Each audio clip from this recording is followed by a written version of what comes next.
Now, over in the Netherlands, the league that our former Black Stars captain Andre Dedayu played in or featured in last season, the second part of the 2025-2026 season. Later today, the week 2 round of games will take place. Willem will take on NEC, and then you have FC Utrecht taking on AZ Alkmaar. And at 6 p.m., the AZ Alkmaar FC Utrecht game takes place at 4:45, and then at 6 p.m. you have Excelsior taking on PSV Eindhoven, and later on at 7 p.m. you have Fortuna Sittard taking on Cambuur.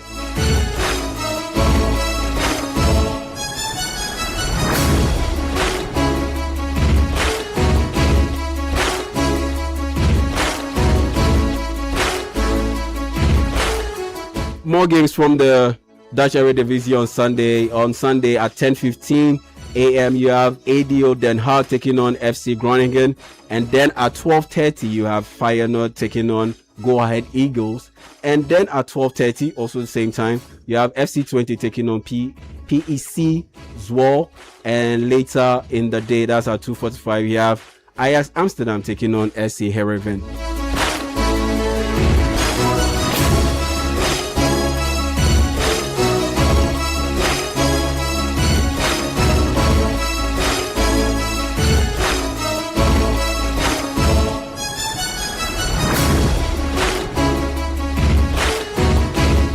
I'm pretty sure you are aware that the English Premier League takes place or commences next week, but the EFL Championship has already started, and we had the opening round of games last week.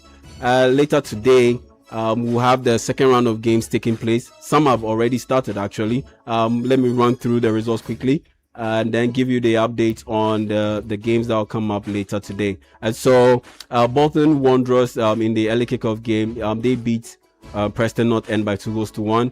As we speak, Norwich City, they are playing against West Bromwich Albion. Score check is goalless. And then you have Stoke City taking on Swansea City. Score check, Stoke City 1, Swansea 0. Bristol City drawing goalless with Millwall as we speak. Middlesbrough trailing Lincoln City by 1-0. You have Charlton Athletic drawing goalless with Derby County. Portsmouth also drawing goalless with QPR, that's Queen's Park Rangers. And later in the day at 4:30 p.m. you have Sheffield United taking on Birmingham City.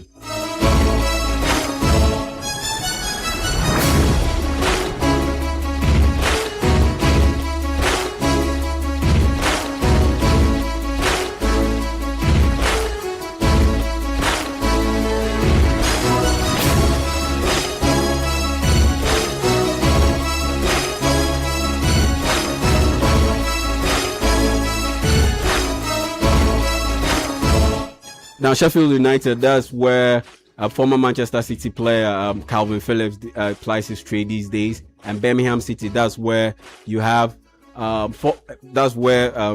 Osman played out the second half of the 2025-2026 season before moving over to Brighton and Hove Albion. Big things expected from him later this season, because Karo Mitoma is nursing a hamstring injury that forced him to miss the 2026 FIFA World Cup for Japan.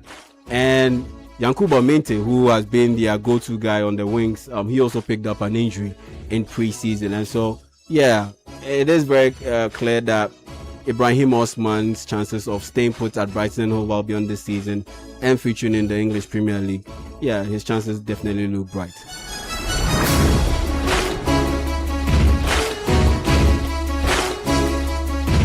But just a quick one on the English League One. I mean, these days there is interest in there because of Leicester City, the former team of Jordan Ayew, the Black Stars captain, and the former team of Abdul Fattah Wishahaku.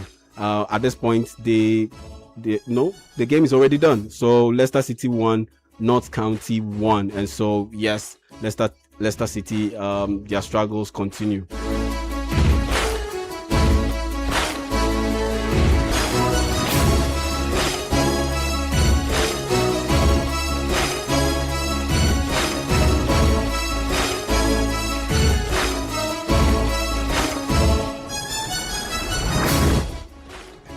In preseason, later today at 2:45 to be exact, AC Milan will take on Manchester United. As far as preseason friendly games go, this is as big as it gets.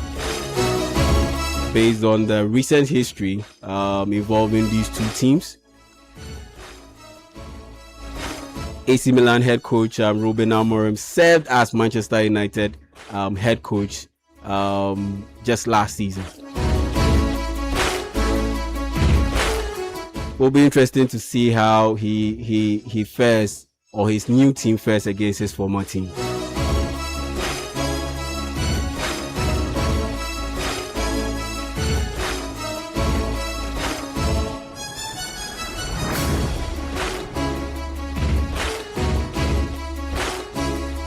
Speaking of preseason, yes, Ghana's Caleb Ureni, he made a very strong start to his career at Coventry City. He featured in Coventry City's win over AS Monaco in the preseason game, and he registered an assist.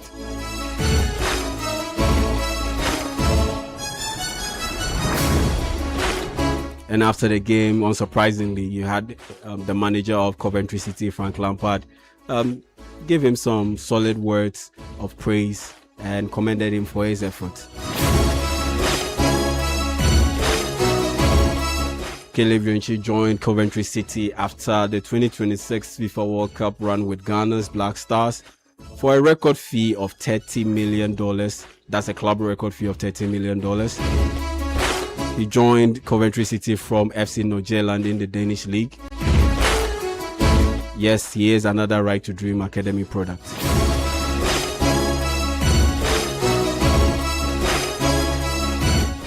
"20 years old, big things expected from him." I believe earlier this week, Michael Essien commending him and, giving him some solid words. So Caleb Ureni joining the ranks of Ghana Black Stars players competing in the English Premier League. Abdul Fattah Shahaku, Brandon Thomas Asante, the likes of Kudus Mohamed, the likes of Antoine Semenyo. So big expectations on Caleb Ureni coming into this season. My colleague Manuel Angelo Kwache has joined me in the studio. Manuel, how are you doing? Yeah, I'm good. Yeah, how are you? I'm doing very well, Manuel. Any updates on Liverpool? No, just like I said, it's all preseason. I don't really obviously it's you don't important. pay much attention to preseason. No, I do. I think you learn what you can, but then when the season starts off, and it doesn't always follow the same pattern. So yeah, it's a different beast, a different animal. Yeah, so I mean, just in the teams generally, I think it'll be interesting to see how some of the signings work out. For Liverpool, none of the signings have excited me yet, but I'm hoping that in the coming days before the window ends, they'll maybe get a player or two, mostly to replace Mo Salah. But if I look at the rest of the team, I think that they made a lot of investment last summer, so I can understand why this summer they're a bit more they keep the pockets a bit. Are you on the Bakola train? Do you believe they should get a player like Bradley Bakola? Well, I think Bakola is an exceptional player. The price that PSG are quoting is what's throwing me off a bit. I think that would, if it wasn't for maybe Rodgers and for Anderson, I think we'd be looking at that fee and talking about how astronomical it is. I think they're trying to probably get a better fee. If they can get under 100 million, I'd probably go for it. I'm not a believer that he solves all our problems, but I think he's an exceptionally talented footballer who probably just needs to work under a really good coach, and he can probably become a world-class player if he's given the right coaching. Sure thing. Now, just a quick run through the players that Liverpool have bought this off-season ahead of the new season. There's Jeremy Jackie from Stade Rennes. There's left winger Victor Munoz from Osasuna. And then there is Ronald Araujo, who joined on loan from FC Barcelona. That was quite a bit of a surprise pick coming from FC Barcelona to Liverpool. I honestly didn't expect Liverpool to be looking for a defender like Ronald Araujo. Maybe I was thinking looking at what Arsenal have been linked with the likes of Ezri Konsa and Jarrell Kwanzaa of by Leverkusen, formerly formerly of Liverpool. Of Liverpool. Yeah. I thought they could make a U-turn and go get him, because at the end of the day, he was under a different coach, he was under a different manager, and Andoni Raiola would definitely be interested in a guy like him. But the next thing we realized, boom, FC Barcelona loaned out Ronaldo Araujo to Liverpool. What's your thoughts on that? I mean, on the Araujo deal in particular, I think there are two sides of it. I think Barcelona were trying to offload Araujo. Yeah. I think they've made a very concerted effort to reduce their wage bill, and with Lewandowski going, with them deciding not to keep Rashford, there have been a lot of advantages. I mean, a lot of good breaks for them. That's meant that they've been able to keep money. Ferran Torres too. Yeah, Ferran Torres too. So they've been able to sell well this summer, and that's helped them fund some of their moves. On the Liverpool side of it, I kind of understand, because they went in for Guehi. They went in for Guehi as one more defender. Missing out on Guehi is probably where Jackie comes in. And then you look at Konate, who went to Real Madrid. I don't think they were planning on keeping Konate based on his performances from last season. Mm-hmm. But I think with Konate going, that means they had an extra spot in defense that he had to replace. And Araujo was, I'd say he was available. I don't know if he's probably the best option. I don't trust his temperament. That's the main thing I don't trust within his game. But if you look at trust his talent? He's a good defender. He's an aggressive defender. If you look at the contrast between him and someone like Van Dijk is takes his time, doesn't necessarily always go in for the tackle. So if you have and there's also going to be a difference in how he runs at Barcelona. I think at Barcelona at this time he'd probably have been playing with Kubasi in defense, and as good as Kubasi is, him being the captain, I think he would have been the one giving more directions to Kubasi. But if you look at the situation now, it's him playing with Van Dijk, where Van Dijk is the one going to be leading the defense, and he's going to have to respond to Van Dijk's instructions. And I think that change could be good for him. I think the change in environment could be good for him. And like I keep saying, I think the fact that it's a loan could also be good for him. If it works out, if he's able to play good football, he knows that there's a chance he stays. If he comes and he does a repetition of some of the performances that he did for Barcelona in the Champions League, it would mean that Liverpool would definitely not be willing to keep him, and then he has to now go back to Barcelona and sort out his future. So I think that the onus is on him to come in and show how good a defender he can be, to show that he's not necessarily going to make rash decisions, which is what we probably fear the most from him. If he can come, if he can prove that, I think there's a chance he stays, and the only way he can do that is by having a good season. Oh, okay. But I must say, you definitely delivered an interesting perspective in the sense that he wouldn't be taxed to be the one leading the defense, and he'll be the one taking instructions from a guy like Van Dijk. And you think he can thrive in that particular role, in the sense that once you have someone leading the front and he being a little bit in the background, he will be able to thrive in that particular role. I mean, yes, I know Barcelona is a big club and there's a lot of pressure there, but Liverpool also has some strong level of criticism leveled against any other player if you do not step up. I mean, Van Dijk practically was a living god, and in the past season he wasn't playing very well, and we saw how things turned quickly. Yeah, I mean, definitely. And I think I can even probably put Konate in there. But I think the thing that will help them this season is probably having cover. If you look at last season, I think Van Dijk in particular and Konate had to play most of the games throughout the whole season.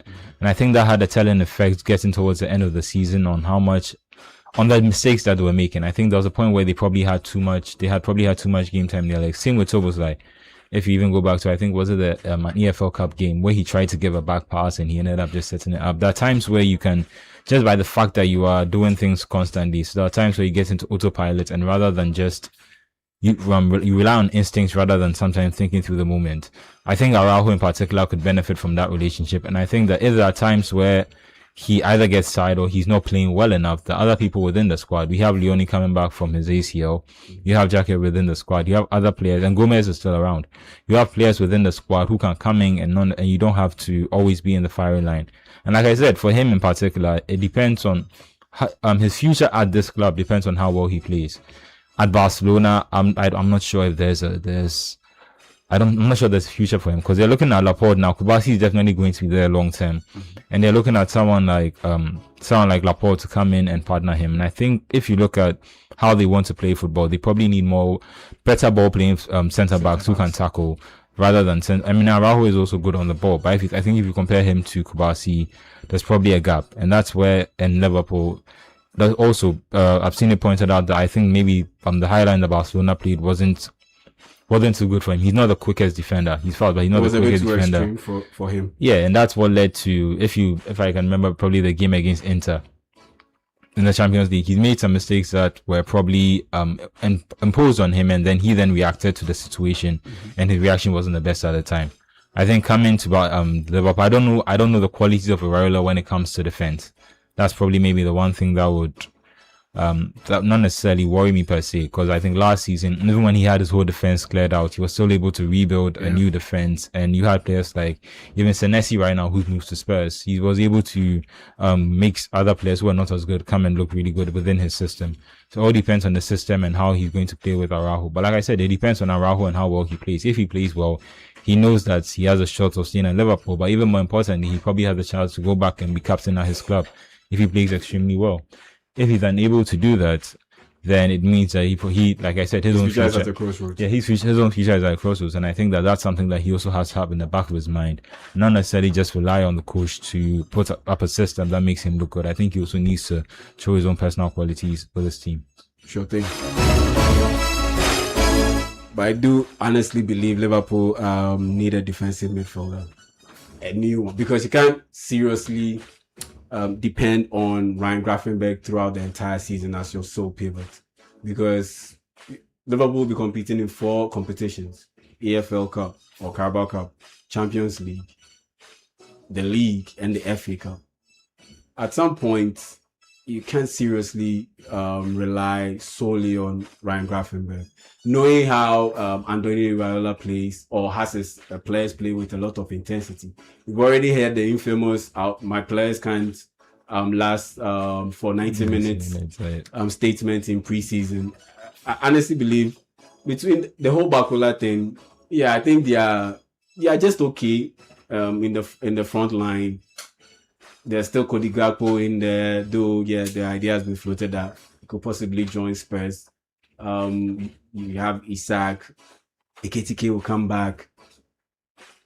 Yeah, there's a big hole in the middle. I see what you mean. Yeah, I think. Yeah, I mean, even Szoboszlai can play a little bit further up the pitch, so I think they are fine in that regard. But defensive midfield, I think they are a bit light because, like I said, beyond Ryan Gravenberch, there is no one. Okay, yeah, you can use McAllister sparingly in that role, but what are the chances that you'll be able to excel playing Alexis McAllister in that particular role? So you can also join the conversation on YouTube, City Sports GH, City Sports Ghana. Already we have some messages coming through. So this one is from Filippo Clica.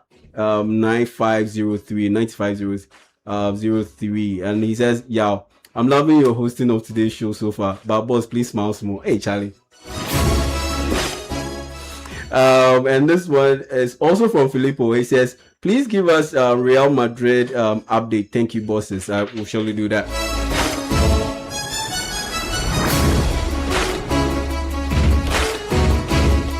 Now, before we move over to the Real Madrid quick update, let me drop this one. So before coming in, I came into the studio, I had a bit of a thought where I saw the NFL Hall of Fame induction. You know, before the NFL season starts, they have the Hall of Fame induction ceremony where top level established former players get enshrined in their Hall of Fame. And so I put together a list of EPL players who are on track to make it to the Hall of Fame. You know, the EPL also has a Hall of Fame. So the first class, I believe it was in 2021. You had the likes of Alan Shearer, Steven Gerrard, Frank Lampard, all got voted into the EPL Hall of Fame. I believe last year it was Gary Neville and Eden Hazard.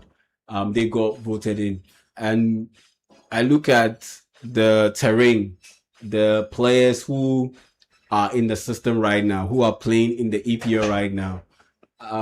And I did my own projection.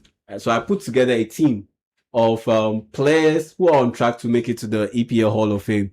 I hope Edwin can put it up on YouTube so our folks on YouTube can see it. But for folks who aren't on YouTube and cannot watch us on Channel 1 TV, I'll run it to you because maybe you are driving or maybe you're on a bike. We don't want you getting involved in any accident. So for our radio folks, I'll run you through my list of players who are on track to make it to the EPL Hall of Fame. So in goal, I have David Raya. On the right wing, I have William Saliba. Oh yeah. So thank you very much, Edwin, for putting it up on YouTube. So kindly join us on YouTube so that you can see the team in detail. It's a 4-3-2-1 formation. I set it up in a 4-3-2-1 formation. So you have William Saliba on the right. You have Virgil van Dijk as the right centre back. You have Josko Vadio as the left centre back, and then you have Mickey van der Ven. Andrew Robertson. I think there was a mistake in there. Andrew Robertson as the left full back, and then in the middle you have Bruno Fernandes, you have Declan Rice, and then you have Moises Caicedo. And for the forwards, you have Bukayo Saka, you have Erling Haaland, and you have Cole Palmer. So let me run it through one more time. So 4-3-2-1 formation. These are the list of players that I believe are on track to make it to the EPL Hall of Fame. So in goal, you have David Raya, right fullback William Saliba, right centre back Virgil van Dijk, left centre back Josko Vadio, left full back Andrew Robertson. Pardon me, there was a bit of a typo in the graphic design in there. So initially I had Mickey van der Ven, but I swapped it for Andy Robertson.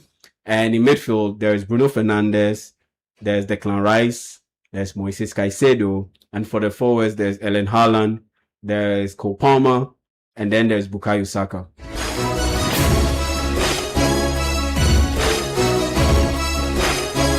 So you can join the conversation on WhatsApp 05399869996. Later in the program, we'll open the phone line so you can also join the conversation and share your thoughts.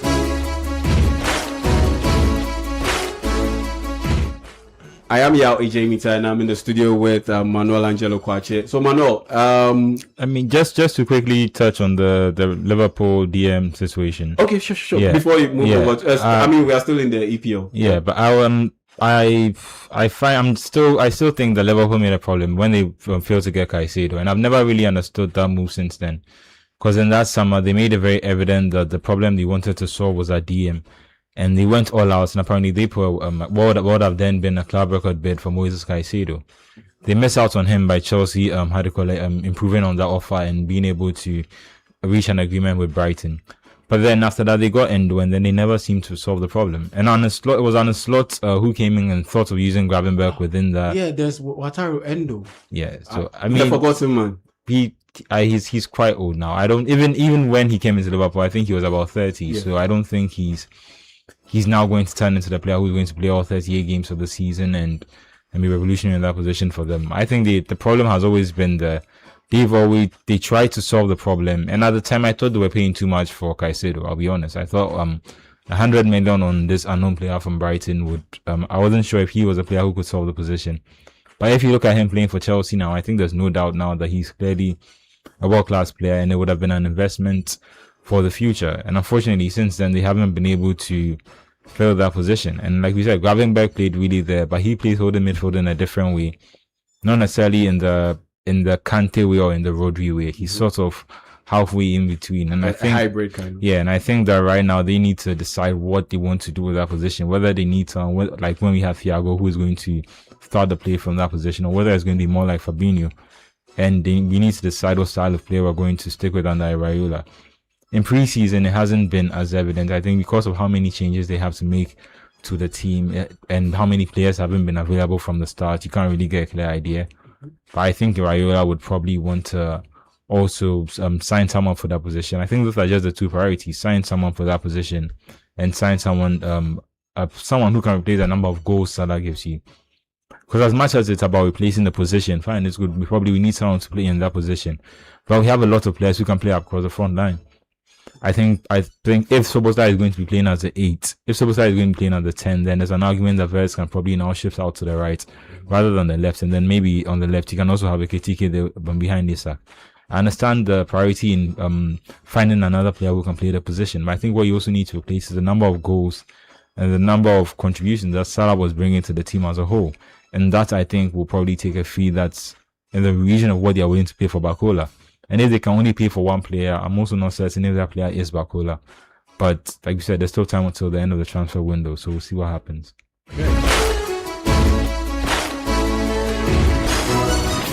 So you've seen my list, the list I put together of players who I believe are on the way to make it to the EPL Hall of Fame.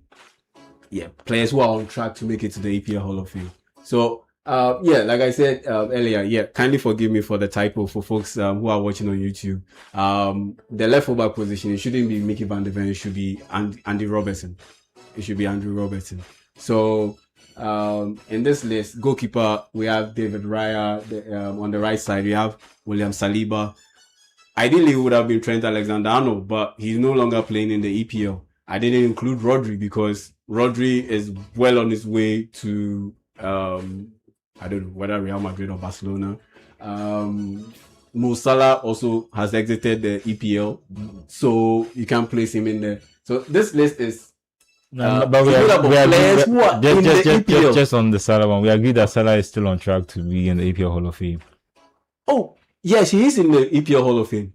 He's a walking EPL Hall of Famer. Yeah. I mean, some players in this list are already in the EPL Hall of Fame. Virgil van Dijk is in the EPL Hall of Fame. Bruno Fernandes is in the EPL Hall of Fame. I had I wouldn't say an argument. I had a very animated discussion with a colleague of ours about the whole Bruno Fernandes pick. And his argument was that Bruno Fernandes hasn't won the English Premier League title. So how can he be in the Hall of Fame when he hasn't won the English Premier League title? I mean, none of the players you mentioned so far haven't not won the EPL. Other players who have been inducted so far. Yes. I mean, Gerrard didn't win the EPL, but he's in the EPL Hall of Fame. If you are that good, it goes. You go beyond that whole conversation about you need to win the English Premier League title for you to be considered. Gerrard was that good. Arguably the greatest midfielder in EPL history. Arguably. But did he need to win the EPL before he got inducted in the Hall of Fame? No, of course not, because he was that good. Bruno Fernandes can decide to walk out of Man U or retire, and he will still be in the EPL Hall of Fame. I honestly believe so, because at the end of the day, if he hasn't done anything at all, he holds the record for the most assists in a particular season, which he registered last season. And so that is more than enough for him to be able to get into the Hall of Fame. Look at what he's put together since he joined Manchester United or since he joined the English Premier League. It has been impressive. Someone like Declan Rice is a guy who really needed to win the English Premier League title for him to be on track to make it to the Hall of Fame. But a guy like Virgil van Dijk, he's in the Hall of Fame. David Raya, he's on the cusp of making it to the Hall of Fame. Yeah, no, but the thing is, you'd be surprised how much once you win the title, the conversation shifts. Yes, and he has won it, especially when he has. And that's what I'm saying. Like, and it adds to the way, like, how do you call it, the aura or the pedigree that you have. Without, it can't be subtracted. Does that make sense? Like, I can't now look at Van Dijk without 2 Premier League titles, because I think that would look a lot differently. Andy Robertson, I think that would look a lot differently. Still, and if we still have to include Trent then, or because he's not playing further on. I'm talking about players EPL, who are in now. Players who are playing in the EPL now. Oh, otherwise I would have included Kevin De Bruyne and co. Players who are playing in the EPL now. That's why I didn't include Rodri, because Rodri, like I said, he's on his way out. Yeah, no, I was just so that's why I was just checking whether the length of time you spent in the Premier League, how much does that factor in? That's what I'm asking. How much does that factor in? You are delving into a different conversation. No, just to understand how much does the length of time you play in the Premier League. For me, it's about impact. So Ronaldo too would be on track for the Hall of Fame. Ronaldo will win the EPL Hall of Fame. He will be in the EPL Hall of Fame. Yeah. Okay. Because at the end of the day, it's not like he played there for 3 seasons. He played there for 6 seasons. And he won the EPL Player of the Year award. He won the Ballon d'Or award. And 2 Premier Leagues in a row. All of those things. So he'll definitely be in the EPL Hall of Fame. It's about impact. So for me, he'll definitely make it. Unfortunately, like I said, a lot of players that would have made this list are out of the league. So I'm looking at right now, the players who are competing in the EPL. Oh, other than that, for instance, Caicedo wouldn't have made this list. I mean, seriously. But the players who are competing in the EPL right now, who are on track to make it to the EPL Hall of Fame. Yes, that's what we are discussing. So you've seen the list. You've heard me go through it. What are your thoughts, or who would you rather have in the list, or who would you rather take out of the list? I would have to see the list again. But then there were a few. Edwin, kindly put it up again. There were a few, and it also depends on how much pedigree gives, like you said, to winning a Premier League title. Mm-hmm. I probably wouldn't argue with the Fernandes one, because I think that he's definitely Bruno Fernandes, definitely. And like you said, there are lots of the Arsenal players within that. Maybe Saliba, Raya, Declan Rice, Bukayo Saka. Yes, there are certain players who definitely needed the Premier League win to certify the fact that they are definitely on track to make it to the Hall of Fame. But I think it mostly goes to an underlying question that we've talking about within the Premier League in terms of quality of manager and in terms of quality of players. I think there's just there's slightly fallen standard. Maybe it's the end of one generation where, particularly in the fullbacks. Yeah, that's why I put Saliba as a right fullback, because which right fullback stands out in the league right now? After Trent left, I don't see anyone. Isn't Nunes the coming again of Cafu? That's what I've been told. Matheus Nunes at Man City. I think he was a better midfielder personally, but that's per position. But that's a valid point. I think if you look at the, so that's the list. Yeah, so you've seen the list. Yeah. So who would you take out? Caicedo. And replace him with who?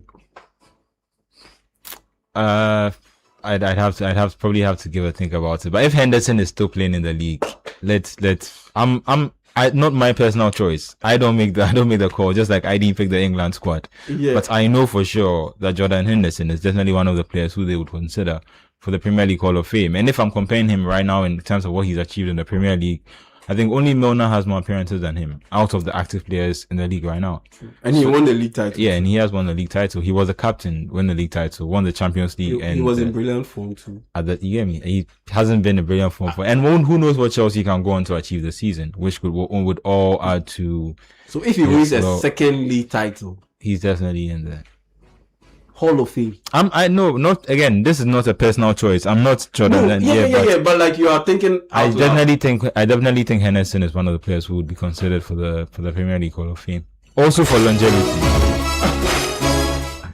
Jordan Henderson. Also for longevity. Also for longevity.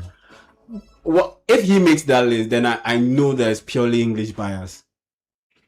I mean, but there'll definitely be an English bias, but it's the. But so far, the English bias, they are picks that you can defend and that are sound. I don't know if you get my point. I mean, Gary Neville, who is arguing against Gary Neville? David Beckham, Paul Scholes. But they played Steven Gerrard. But they played in prime teams who were constantly winning trophies, and I just think Henderson's story is just a little different, with him having to him captaining Liverpool to their first Premier League title in 30 years. And it also I don't compare him to Roy Keane, because I think Roy Keane was a much better footballer. But there's also some credence that's given to this whole leadership and guidance and with Cantona too, and this whole the reason we all were able to do it. There were times we didn't take it, but he, you know what honestly, I mean. I It's didn't even used to intangible. honestly believe that he might just end up getting into the Hall of Fame. Yeah, like I Because said, I know how these- another league titles how they call it, just cemented for him. Yeah, I mean just that, and you contrast that the fact that Caicedo is yet to win the Premier League title.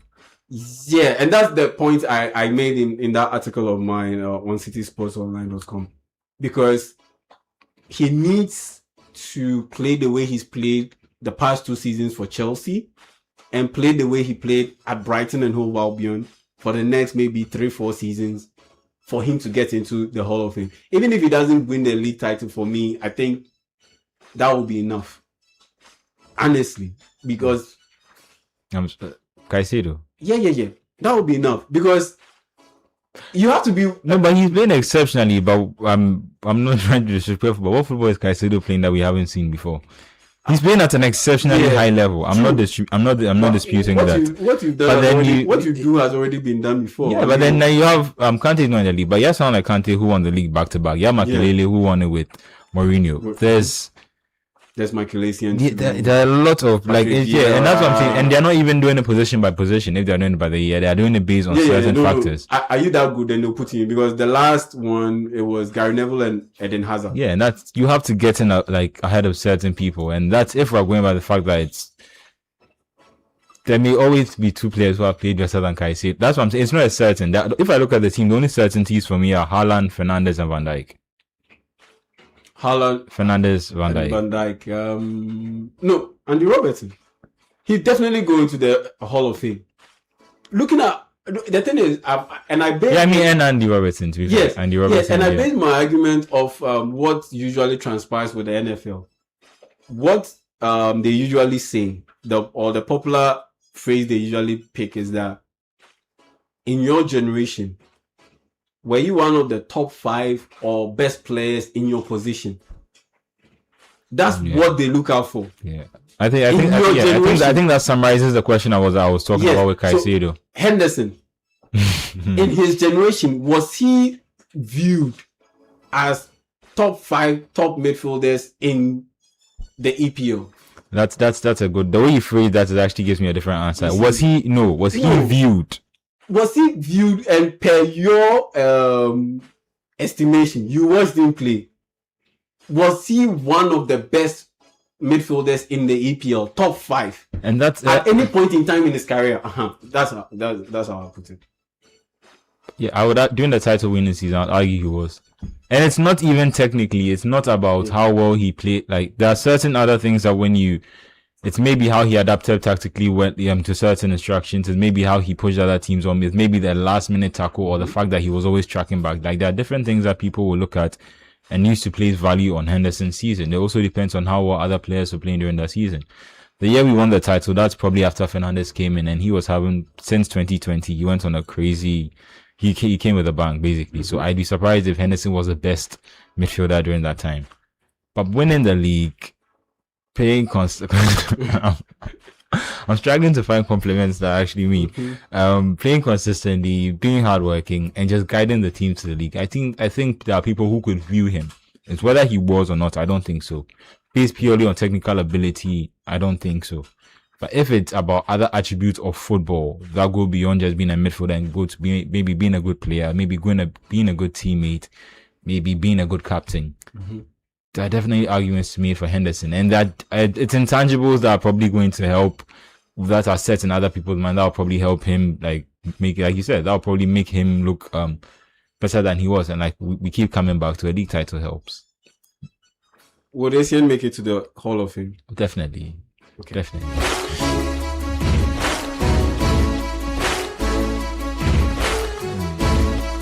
So that was Manuel Angelo Kwache sharing his thoughts on my list of players in the EPL who are competing in the EPL now, not previously. No, now. EPL players competing now who are on track to make it to the Hall of Fame, the EPL Hall of Fame. Yeah, but I think like our conversation last week, the there's a reduction in quality, like I keep coming back to, in terms of the player level, in terms of, because I'm looking. Timotino 1400, he says Reece James will surely be in it. And Maxwell Efia W7M, he says, good afternoon.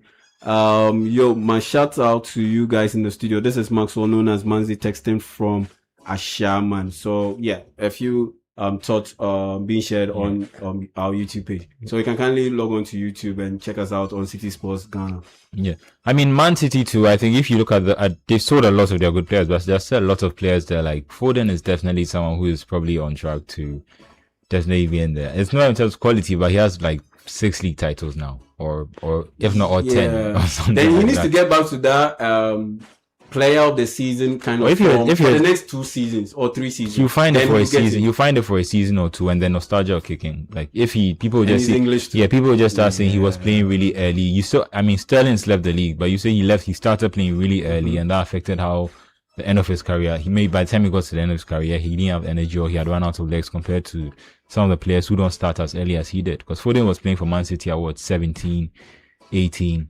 and that's definitely going to how to call it, affect how much football he's played. If you look at how much football he's played over his career so far, compared to maybe even someone like Palmer, who was playing for City but wasn't playing as many games as he was from that time. And how do you call it? But if you look at, like I said, if you look at Foden's number of league titles, there's definitely a shout for how he makes it into the Hall of Fame. Well, Prince Baden 4522 on YouTube, he says, what about KDB? Well, as I said before, this list is made up of players who are competing in the EPL now. But if we are looking across board, KDB is a surefire. I think over time you should probably do a 2020s Hall of Fame. Just the players, the players of this deck. Because I think Hazard started just before that. Yeah. I don't think anyone starting from 2020, like who's. I'm picking Haaland over every striker. You're picking Haaland over every striker. 2020, I'm picking Haaland over every striker. I mean, the guy has 112 goals in the EPL in 132 games. Yeah, no, I'm just saying. Yeah, I mean, Haaland is. I think Haaland is a set, like Van Dijk and like Van Dijk certainly, and Robertson, like you said. Yeah. It's I'm just wondering if you look at this, like the player, like the era that just gone by. I think it's probably the end of an era, and like I'm saying, just like a throwback. Maybe you could do an 11 from just players who have, just 2020 players who have. Definitely, again, there's some players who probably repeat in the list. You can probably have Fernandes, but I think the more interesting one is maybe some of the players who haven't. That group will have definitely Mo Salah in there. We'll definitely have Kevin De Bruyne in there. I'm looking at a top level defender, but I think Van Dijk will also be in there still. Ruben Diaz was he? Ruben Diaz, yeah. I mean, if you win Premier League Player of the Year and you're a defender, that must count for something. Then you got Robertson, Trent. I think Courtois, I don't know. Maybe David De Gea. Alisson. Yeah, definitely Alisson. Yeah. Definitely Alisson. Then you look at Probably say Rodri. This is where your Caicedo argument comes in, because he's probably been one of the best players. Of that era, I can probably definitely put him in. Like I said, just needs to get his league this title. Is definitely tricky.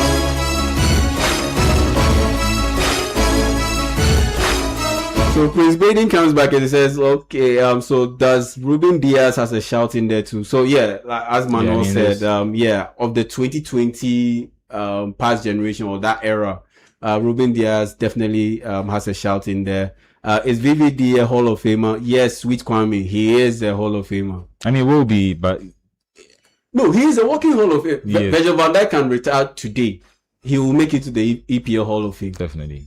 He will definitely make it to the EPL Hall of Fame, especially when he's won 2 EPL titles. Yeah, I mean, he was the captain for the second one. He was the captain for the second one. So that's, I think that he'll definitely make it to the EPL Hall of Fame. And yes, Sweet Kwame comes back. He says, Erling Haaland has broken practically every record. Yes, it's true. I mean, the fastest to 100 goals, fastest hat trick, all of those things. Recently he got another Guinness Book of Record certificates. The guy is just a machine. He can retire. He's played in the EPL for just 4 seasons. He can retire today and he'll still make it to the EPL Hall of Fame. No cap. I saw an interesting graphic this week, and I think everyone else has fallen by the wayside. But I was looking at the Premier League, as in the top scorers, as in who's closer to Shearer now. I think Salah was the closest of all the active players, and he was 4th. But now, if you look at it, there's no. I'm looking at the list now, and the closest to Alan Shearer's 260 record out of all the active players in the Premier League is actually Erling Haaland. Yeah. With 112 goals. Everyone else has either retired or is no longer in the league. And if you look at it, he's definitely, even without it being on paper, he definitely looks like the person who's actually closest to breaking that record. And like you said, the fact that he's only played in the league for 4 seasons is incredible. It's actually a bit scary for very, very scary for other players within the division. I don't know if he will break that record of Alan Shearer, because I don't see him sticking at Man City for 3 more years. He signed a 10-year contract. Man, no, you know that thing is just paper. At this point, it's in this modern day and age of football. Yeah, I mean, if he pushes to leave for, let's say, Real Madrid, which I'm pretty sure he will at some point, after maybe 3 seasons, and he scored another 100 goals, I doubt Man City will be a stumbling block, especially if Real Madrid are ready to cough up some serious money.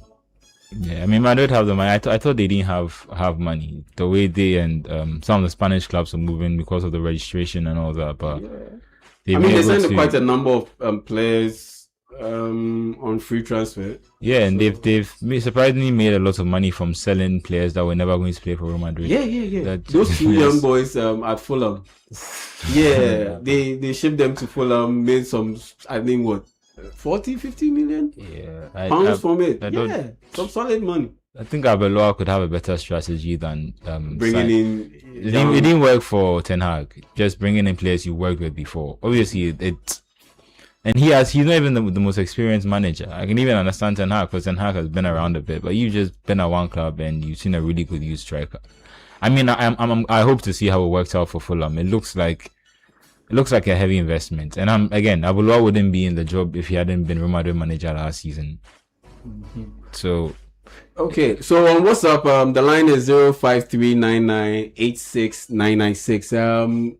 And checking the WhatsApp console, this one's coming from AJ Stomata from Ashaman Aviation. He says he should actually get prepared because the EPL is no joke. The journey is about to begin. I'm not too sure what you're referring to. Maybe Andoni Raiola?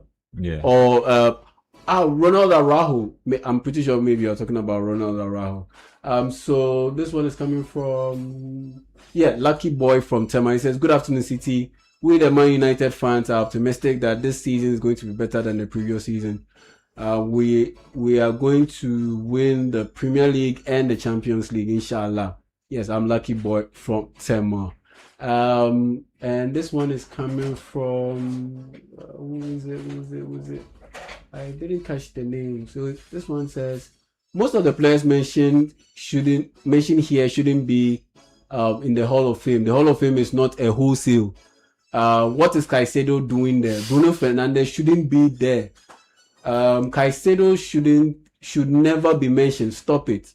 Kante should be there. Kun Aguero should be there. Yaya Toure should be there. Essien should also be there. And I think you didn't get my drift earlier. I said this list is players competing in the EPL now, as we speak. Because, I mean, if we're going by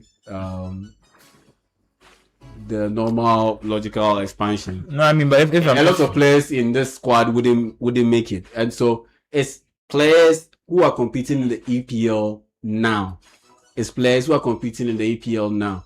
But I appreciate the names you mentioned. I mean, Kun Aguero, Yaya Toure, Essien. Yeah, those guys will definitely be in the EPL Hall of Fame. If I can, but just to give him the benefit of the doubt, if I assume that